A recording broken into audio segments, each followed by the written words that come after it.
도널드 트럼프 미국 대통령이 이번엔 해외 영화와 수입 가구에 고율 관세를 부과하겠다고 나섰습니다. 트럼프 대통령은 SNS 트루스 소셜에 글을 올리면서 미국 영화 산업이 해외에 뺏겼다며 100% 관세를 부과하겠다고 선언했습니다. 이는 지난 5월 같은 발언을 반복한 것으로 당시 백악관은 이 최종 결정은 내려지지 않았다며 수습에 나선 바 있습니다. 이번 재차 언급으로 실제 관세 부과 가능성에 관심이 쏠립니다. 다만 영화는 지적재산권 성격이 강한 문화사업이라 적용 대상과 방식이 모호하다는 지적이 나오는데요. 스트리밍 서비스 영화까지 관세 대상인지 제작비, 흥행 수익 중 어느 부분에 부과하는지도 불확실합니다. 트럼프 대통령은 동시에 수입 가구에 대해서도 강력한 관세를 예고했습니다. 특히 중국산 가구로 피해를 본 노스캐롤라이나주를 다시 살리겠다라고 강조했는데요. 미국에서 가구를 생산하지 않는 모든 국가에 관세를 부과하겠다고 밝혔습니다. 다소 모호한 표현이지만 수입 가구 전반에 품목 관세를 적용하겠다는 의미로 해석됩니다. 현재도 주방 수납장, 세면대 등 일부 가구에는 50%, 장식용 가구에는 30% 관세가 부과되고 있습니다. 이번 조치가 현실화되면 영화와 가구 산업 전반에 큰 혼란이 불가피할 전망입니다.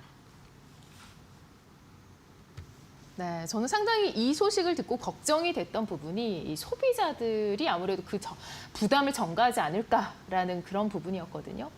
어떻게 될까요?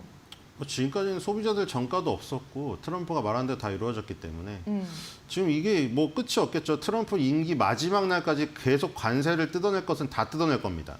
테리프스라는 단어가 세상에서 가장 아름다운 단어라고 했다가 네. 멜라니아여서 그럼 나와의 사랑은 무슨 뭐냐.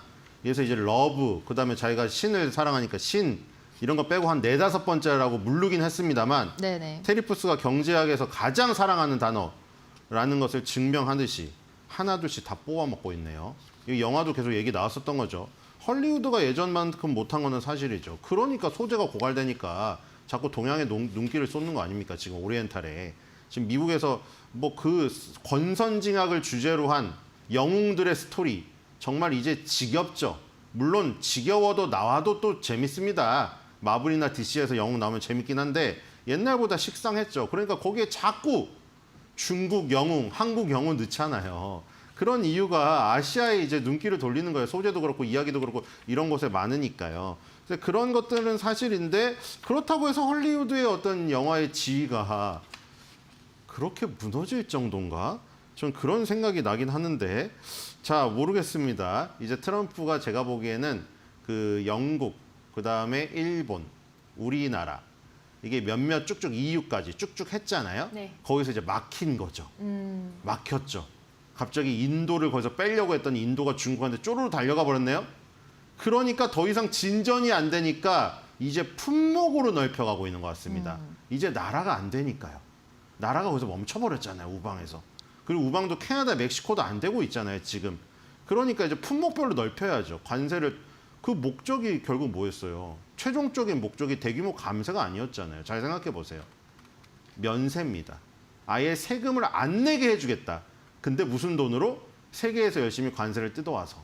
근데 이제 관세를 뜯어오는 것이 세계에서 이제 저기 브레이크가 걸리니까 품목별로 더 넓히고 있는 겁니다. 이제 영화까지. 저는 겁이 나는 게 이제 케이팝을 건드릴까 봐.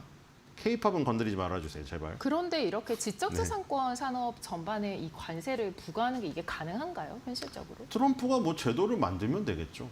네. 어떻게든 만들어가지고 건덕지를 만들어가지고 빼서 내면 되겠죠. 우리나라랑 일본에 한 거 보세요. 말도 안 되는 펀드를 조성해가지고 미국인한테 9가 들어가고 우리나라한테 1이 들어오는 9대1 비율의 그런 펀드, 말도 안 되는 펀드를 또 조성하지 않습니까? 네. 근데 여기서 또 말도 안 되는 잣대를 그냥 그리면 됩니다. 지적재산권 무형이라고 못 될 것 같지만 자료를 만들고 잣대를 만들겠죠. 어떻게든. 네, 이 소식과 관련된 업종과 또 섹터 흐름은 어떻게 흘러갈지 전망을 좀 해주시죠. 뭐 또 저기는 미국 기업에겐 또 다 좋은 것이고 한국 기업에게는 또 다 나쁜 것이죠. 반도체랑 철강이랑 또 똑같은 거 아닙니까 이거? 그러니까 결국에는 근데 이거 다 중국을 제재하기 위해서 그런 거죠.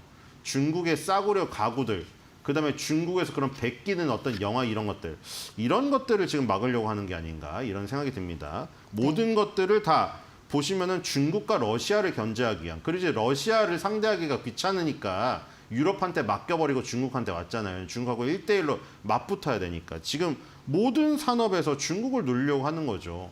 이 관세의 시작도 펜타닐 관세였고요.